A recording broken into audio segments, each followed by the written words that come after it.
Today, we as Masaka Farms came together in prayer, in unity and encouragement towards rebuilding.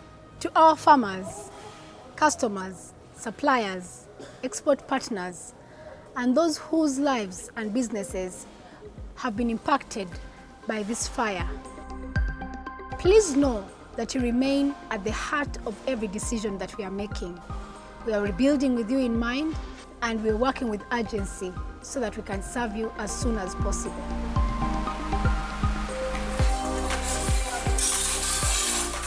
Production, maintenance, sales, warehouse team, they've all joined hands with engineers and builders on site to give their support in every possible way.